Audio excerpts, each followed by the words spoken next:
दोस्तों वैज्ञानिकों को एक ऐसा ब्लैक होल मिला है जो हमारे सन से 5100 करोड़ गुना बड़ा है और उसके एक्रीशन डिस्क की ग्रेविटी उसकी ग्रेविटी से भी ज्यादा है और फिर भी वो इस यूनिवर्स में एग्जिस्ट करता है। मतलब इस ब्लैक होल को इस यूनिवर्स में होना ही नहीं चाहिए था। उसकी एग्जिस्टेंस हमारी फिजिक्स की समझ को गलत साबित कर रही है। तो ऐसा क्यों, शुरुआत से बताता हूँ।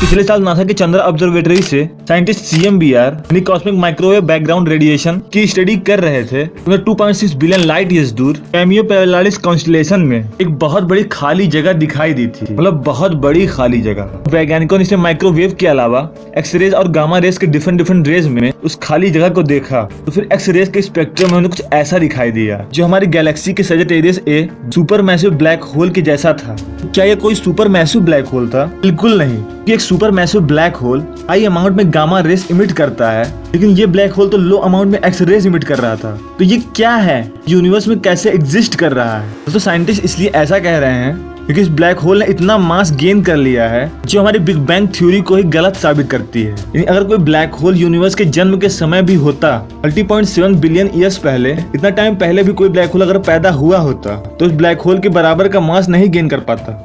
क्या हो सकता है? या तो बिग बैंग की कैलकुलेशन गलत है और ये अभी की बिग बैंग की कैलकुलेशन से पहले से एग्जिस्ट कर रहा है। तो साइंटिस्टों के लिए अभी भी एक मिस्ट्री की तरह है। इस कंटेक्स्ट में इस ब्लैक होल को और भी ज्यादा रिसर्च की जरूरत है। और सिर्फ इतना ही नहीं, ये ब्लैक होल की भी फिजिक्स के नियम को तोड़ता है। तो अगर कोई ब्लैक होल 50-100 करोड़ सूरज के बराबर हो जाता है तो उसके एक्रीशन डिस्क का मास उस ब्लैक होल के मास से भी कई गुना ज्यादा हो जाता है। ऐसा इस केस में MS0735 ब्लैक होल के केस में हुआ। But according to black hole physics, इस तरह के सिचुएशन में ब्लैक होल का एक्रीशन डिस्क फिर अपनी ग्रेविटी से उस ब्लैक होल को कुचलने लगता है। यानी ब्लैक होल पूरी तरह से कोलैप्स हो जाता है और उसका फीडिंग मैकेनिज्म भी ठप पड़ जाता है। और ऐसा ब्लैक होल यूनिवर्स में एग्जिस्ट नहीं करना चाहिए था, लेकिन इस ब्लैक होल का मास 5100 करोड़ सन के बराबर हो गया है। यानी नॉर्मल फिजिक्स की अंडरस्टैंडिंग के हिसाब से भी 100 करोड़ ज्यादा।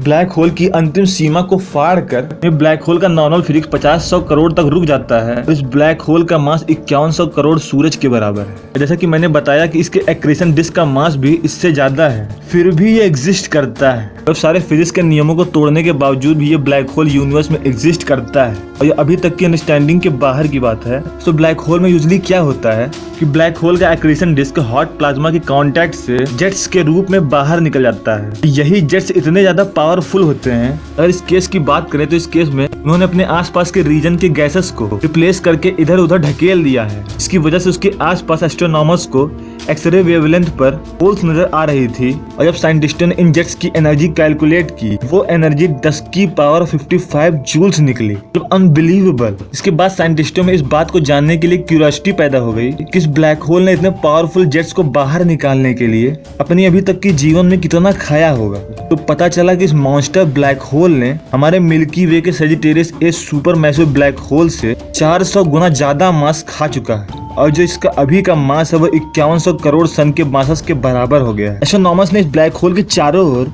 एक अल्ट्रा मैसिव कॉस्मिक बबल को डिटेक्ट किया है, जिन्हें फर्मी बबल्स कहा जाता है। दोस्तों जब इस पर कंप्यूटर सिमुलेशन किया गया तो पता चला कि MS0735 ब्लैक होल के जेट छोड़ने का सिलसिला एक साल में जितना निकलता है वो यूनिवर्स में होने वाले कई गामा रेस बस्ट बराबर की जेट्स रिलीज करता है। और दोस्तों गामा रेस यूनिवर्स का सबसे पावरफुल और ब्राइटेस्ट एक्सप्लोजन होता है और इसके फुटप्रिंट हमें CMBR में भी देखने को मिलते हैं। दोस्तों ब्लैक होल की हाल ही में एक और रिसर्च में ये पता चला है कि शायद ब्लैक होल इस यूनिवर्स के एक्सपेंशन का कारण है, जो कि डार्क एनर्जी रिलीज कर रहा है और पूरे यूनिवर्स को फैला रहा है। मतलब शायद आपको पता होगा कि डार्क एनर्जी पूरे ब्रह्मांड को फैलाती है, लेकिन इस रिसर्च में पता चला कि ब्लैक होल ही डार्क एनर्जी निकालता है। अगर आपको उस वीडियो को देखना है तो फिर डिस्क्रिप्शन में या फिर इस चैनल पर जाकर उस वीडियो को जरूर देख लीजिएगा।